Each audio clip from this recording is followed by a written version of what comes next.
जहां एक और हम बात करते हैं वर्तमान समय में कि हम बहुत ज़्यादा आगे जा चुके हैं, हम सारी उन कुरीतियों या उन चीज़ों को भूल चुके हैं। हम आपसी प्रेम भाईचारे से रहते हैं, हम किसी को बड़ा या छोटा नहीं समझते हैं, ऊंच नीच की भावनाएं ख़त्म हो चुकी है। लेकिन इसकी तह तक जाएंगे कि तो हकीकत आज भी कुछ और है और हम अपने से नीचा समझते हैं, खुद को बड़ा समझते हैं। अगर ऐसा नहीं समझते हैं तो फिर ऐसा क्यों होता है कि कभी जब एक दलित दूल्हे की बारात निकलती है तो वहाँ पर बारातियों से ज़्यादा पुलिसकर्मियों को तैनात होना पड़ता है। देखिए, हमारे कल्चर में यह है कि जब भी किसी की बारात निकलती है तो वो घोड़ी पर दूल्हा है वो सवार होता है और बिंदोली निकाली जाती है बारात को जाने से पहले। बारात में जब सज कर के घोड़ी आती है, उस पर बैठ कर के दूल्हा चलता है, ढोल नगाड़े गाने बजते हैं, नाच गान होता है और यहीं से शुरुआत होती है। इसके बाद बारात को रवाना किया जाता है और ये जिसकी भी शादी होती है हर किसी का अरमान होता है कि उनकी जो पूरी बारात है वो इस तरह से सज कर के घोड़ी है उस पर बैठ कर के बिंदोली है वो निकाली जाए।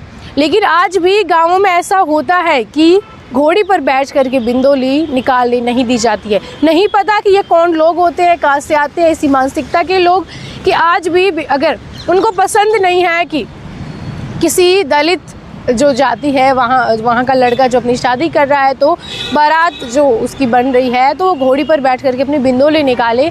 पता नहीं उनके अंदर ये कौन सी भावना होती है या कौन सी सोच होती है जो ऐसा करते हैं।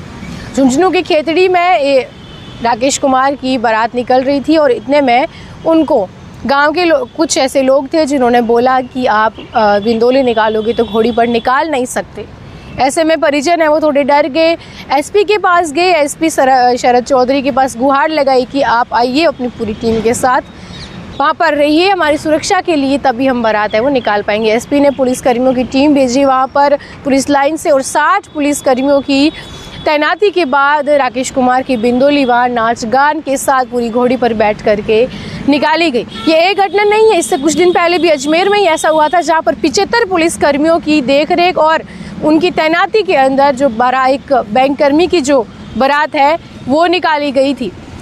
जो बारात निकालते उनको पहले से डर होता है कि ऐसे गांव के उनके लोग आएंगे और बोलेंगे कि तुम तो छोटे हो, तुम हमारे सामने घोड़ी पर बैठ करके अपनी बारात है वो नहीं निकाल सकते। जहाँ 21वीं सदी में हम सब जी रहे हैं, जहाँ सबको आज़ादी है अभिव्यक्ति की, जीने की, अपना मन चाहा कुछ करने की, लेकिन फिर भी आज भी एक मानसिकता और कुंठा सोच के कारण जो लोग हैं वो ऐसी चीज़ों से भी पीछे रह जाते हैं और लोग हैं कुछ लोग हैं जो उन पर हावी भी हो जाते हैं। पता नहीं ये नियम जो है वो कहाँ लिखा हुआ है, कहाँ कुछ है, क्योंकि सोच को बदलने की ज़रूरत है। फ़िलहाल आपकी क्या कुछ राय है इस बारे में कमेंट करके ज़रूर बताएं।